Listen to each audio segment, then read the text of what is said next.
the Celebrity Jobber Podcast with Jeff Zito. If you like what you hear, please subscribe, give a 5-star rating, and leave a review. Check out all our past episodes on Apple Podcasts, Spotify, or wherever you pod. What if these celebrities weren't famous? What would they have become? What was their first job? We're about to find out. You know our next guest from the WWE. He's on Monday Night Raw, member of the Judgment Day stable, former one-time Ring of Honor World Television Champion. Our guest this week on Celebrity Jobber, professional wrestler Damian Priest. Hey, what's up, man? How you doing, brother? I'm doing all right. How are you? Oh, pretty good. So how did you get in this crazy business? Oh, man, it's a long road right there. So. I know. I bet it is a long road. I bet you it's a good story, though, because I always, look, I was a big fan of wrestling when I was a kid, and I'm still a fan of it now because, I have kids, and you start watching it with them again. But what did you think you were going to do? Like, what did you aim to do when you were younger? What were you going to do? Oh, I mean, I was a fan like yourself, and I remember a buddy of mine in high school, we'd always talk about, making it one day, becoming wrestlers. And it was just the idea of that, being that larger-than-life character, the superheroes, supervillains.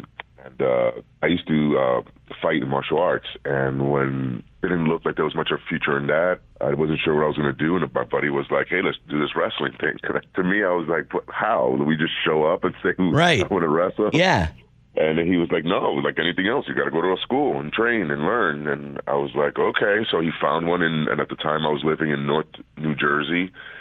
He found one in South New Jersey, so it was a couple hours away, but I would go 2 or 3 times a week to go train, and little by little like that, and then started doing little independent shows, wrestling for zero money, or right. maybe a hot dog, or right.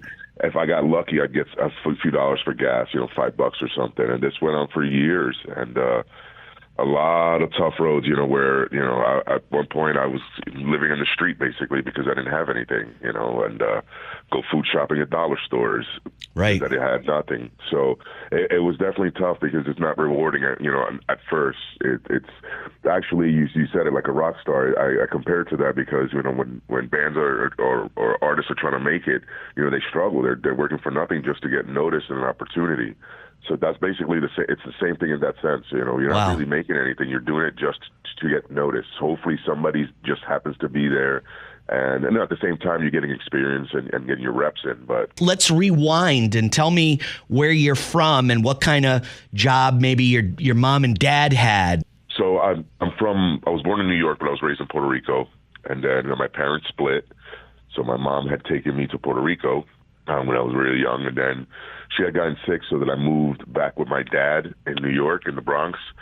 And then he used to own martial arts schools. Oh, okay. Yeah, that was his main thing at the time. And he trained me, and I used to fight in tournaments and whatnot. And I was it's pretty good. But at the time, martial arts didn't really seem like it had a future. Like UFC was still it's starting off. So right. It was like one of those things that it was illegal everywhere. So you really didn't think there was a future in fighting, unless sure. it was boxing, which I didn't do. So they didn't really have much. And then one thing led to another. My father ended up closing down the martial arts schools and changed career paths, and then he got into construction. I really wasn't big into that. So no, yeah. It was like, what do I do now? Right. And, so I chose the path of wrestling. Well, I can see it now, I mean, look, a lot of people, a lot of times things just happen, but then there's a lot of time that you're steered in that direction because of, your family. And I can definitely see the connection now. Yeah. Do you ever think about UFC, Damian, now that, you're successful in the WWE? Do you ever think about maybe you can really fight. So it's funny, right before I got signed to the WWE, I was considering doing a cage fight. I met a promoter, and he was like, we'll hook it up. And I really considered it. And I was like, I remember my buddy, Matt Riddle, who used to fight in UFC. Yeah. I was like, you'll help train me and get me a good camp and get me some good coaches and whatnot. And he was like, absolutely. So I was like, you know what? I think I could do this, because I used to, spar with him, and he used to take me to some schools where he would do like seminars, and so I'd get down with fighters, and he was like, yeah, you can still do this. And I was like, all right, so I'll give it a shot. But then, I got an opportunity. I was like, yeah, I'm not going to give this up. Okay. So let's talk about like what your big break was, because you're just talking about finding a wrestling school, down in the Jersey Shore, and you're, wrestling for hot dogs. You're living on the streets, basically. I mean, it was a rough road, but tell me about that phone call or just that big break that kind of changed it all for you. It's crazy. So around 2010, I had a tryout with WWE. And I wasn't ready. I was out of shape. And, I was one of those that I blamed everybody else for it. And I obviously didn't get hired. And then I kept on doing the same thing. And I was out of shape, I was really out of shape. I was about 365 Wow. pounds. Okay. I didn't go to the gym at all. Wow. Whatsoever.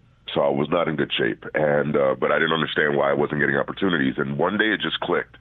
It was like, this is my dream. Why am I not working to my fullest for my dream? Nobody else is going to do it, Right. And I mean, it was like a light switch. From one day to the next, I just changed my whole life. I had a job where I was set. I was running a club in Atlantic City, New Jersey, and basically had a free apartment, free car.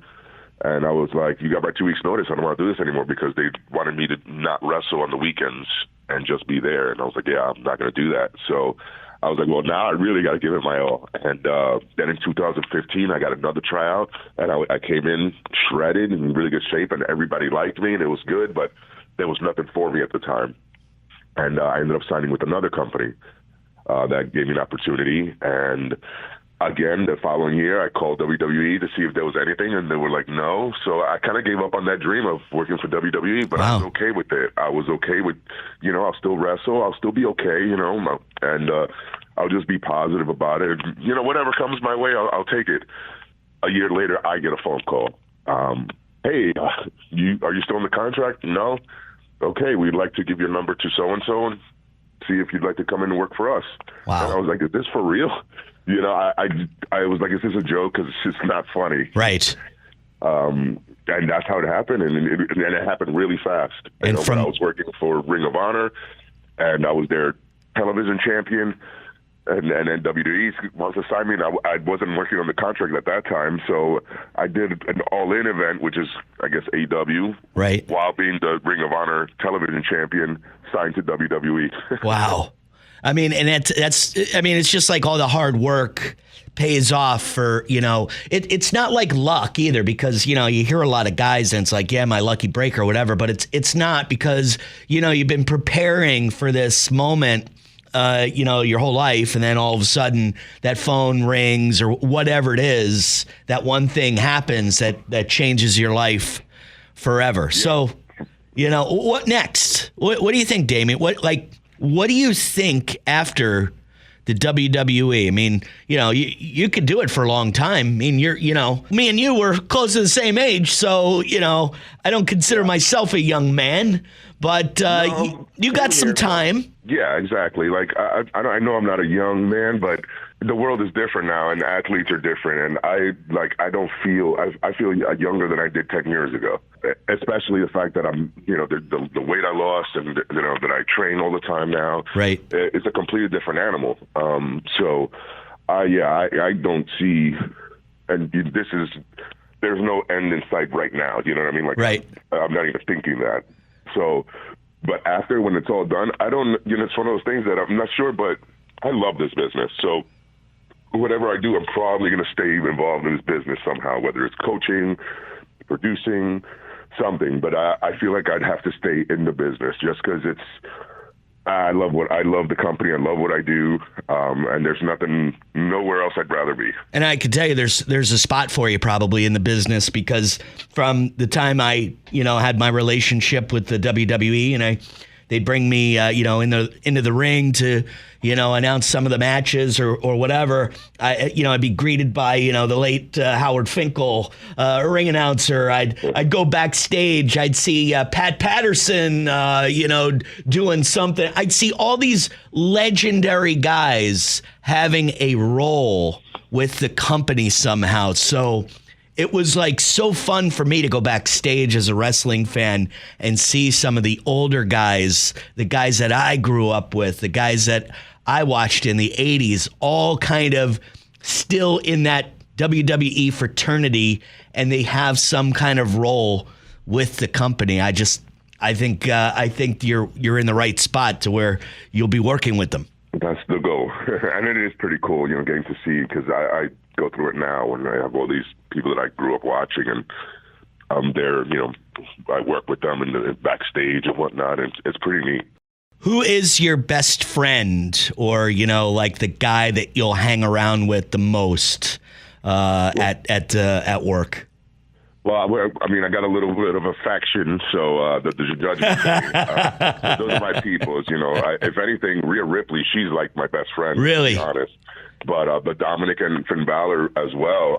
Those are my people. We're always, traveling together and like literally inseparable. Even when we're home, we're like last night I was just at Finn Balor's house, celebrating his birthday. So we stick together. It's pretty cool.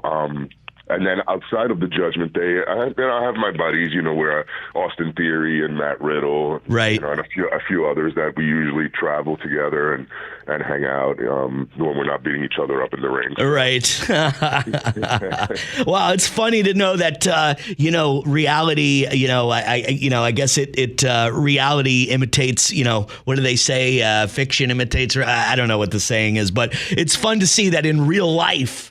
Damian Priest is kind of the same guy, hanging around with the same people. I think that's kind of cool, man. Yeah, you're a cool guy, man. I really appreciate you coming on, and best of luck. I really think you're going to go a long way. I just again love this business, and I love talking to you guys, and I love to hear the struggle, that everybody has a different story, The Miz, his story is different than yours, Yeah, and in this business, everybody's got their own struggle. Yes, everybody definitely has their own struggle. Great talking to you, Damian. Thanks so much. I appreciate your time. So before wrestling, Damian Priest was a mixed martial artist. His dad owned some mixed martial arts studios in New York or New Jersey. That was what his father's job was. And Damian's job was basically he trained. He trained as a mixed martial artist and won 2 national championships in full contact martial arts.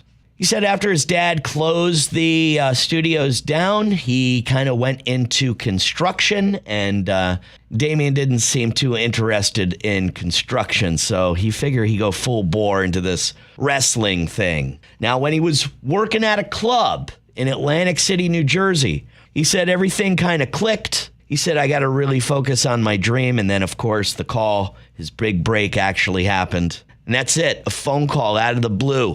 If not for that call, maybe Damian still working at that club in Atlantic City, New Jersey, or who knows? You might see him on the UFC. Kind of not a big thing when he was first getting going, but it sure is now.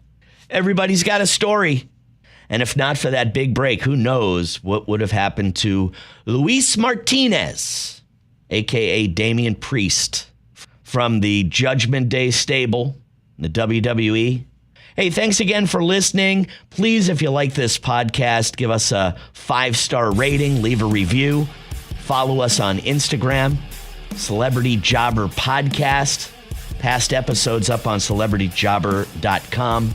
And we'll dedicate this episode to the late, great Bray Wyatt, incredible wrestler who just recently passed away at the age of 36.